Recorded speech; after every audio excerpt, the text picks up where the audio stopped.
कि मैं जो बात कहा हूँ उसमें आज तक अभी तक मैं कायम हूँ उस पर। देखिए, मैंने कहा है कि भाई भाजपा के काले कारनामों को उजागर करें और ज़रूरत पड़े तो पटक पटक मैंने राजनीतिक पटकनिया के बारे में मैंने कहा है। अब सोचने वाला जो सोचे उसको राजनीतिक पटकनिया कैसे देना है इसके बारे में कहा है। और ऐसा इसलिए भी कहा गया कि आपको मालूम होगा कि मेरी 6 लाख में मेरी सदस्यता चली गई।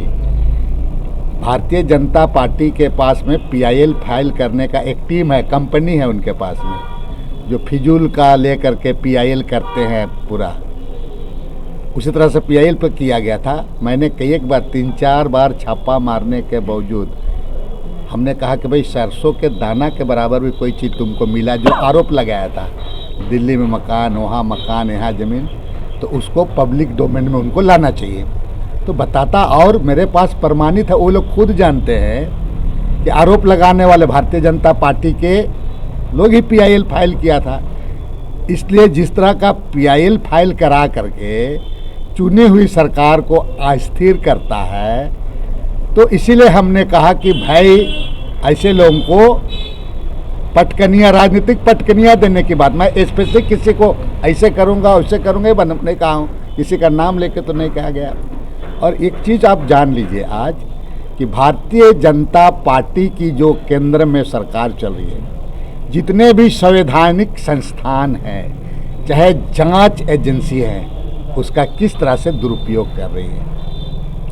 जिसको कहा जाए राजनीतिक प्रतिशोध, मैं राजनीतिक प्रतिशोध का भाषा इसलिए इस्तेमाल कर रहा हूं कि आप जानिए 2-3 दिन पहले माननीय मुख्यमंत्री जी का उसको सम्मन जारी करता है और तुरंत दूसरे दिन में हमारे कांग्रेस के विधायक 2 विधायक घर में छापामारी होता है। भाई आप उससे पहले तो कर सकते थे, उसी टाइम क्यों?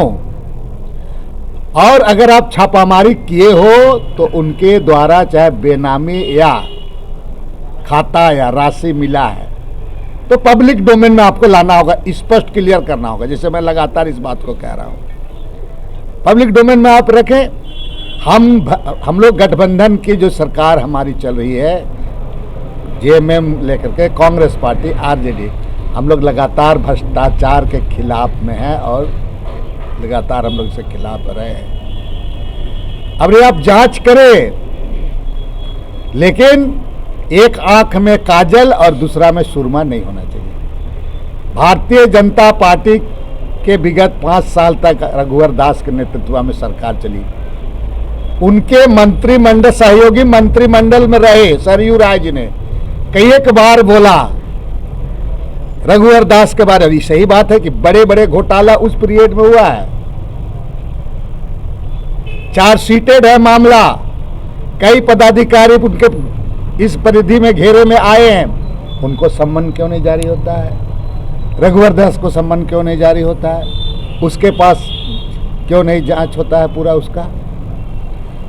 तो ये क्या, ये राजनीतिक प्रतिशोध नहीं है क्या?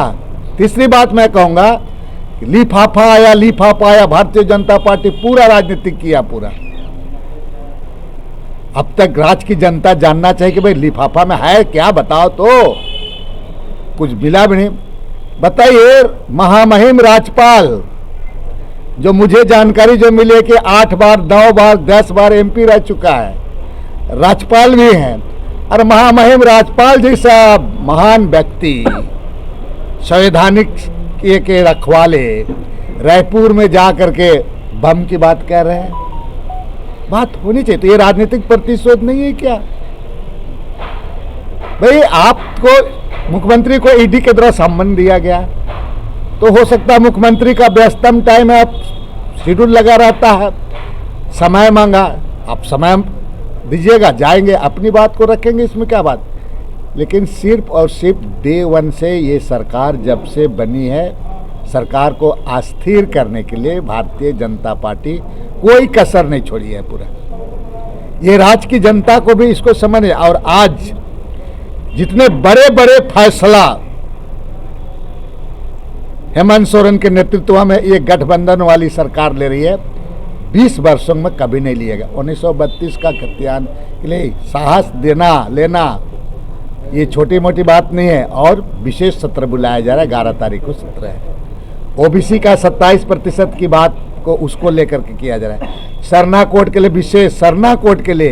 विशेष सत्र ला करके भेजा गया। ऐसे अगर अब कहा जाए, अभी सरकार आपके द्वार जैसे चला रहा है कार्यक्रम पूरा।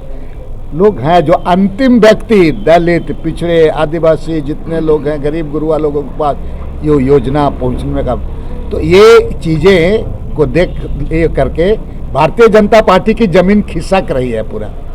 इनसे इनको पेट में दर्द शुरू हो गया। अब 1932 का काट इनके पास अब कुछ है ये नहीं है पूरा। ओबीसी का पूरा ये उसी प्रकार से है। तो इसलिए इनको ये लोग खुद बाई खुद वकील भी अपने बने, वकील भी अपने और जज भी अपने करेगा बता रहे हैं, और अपने सब कर रहा है बता रहे हैं। पहले सुना आता है इधर एक ठो का नाम है आपका गोड्डा में, का नाम हम तो नहीं जानते हैं। वो पहले फोरकास्ट करने में कर देता है, पूरा फोरकास्ट कर देता है पूरा ही करा करके। ये तो स्थिति है।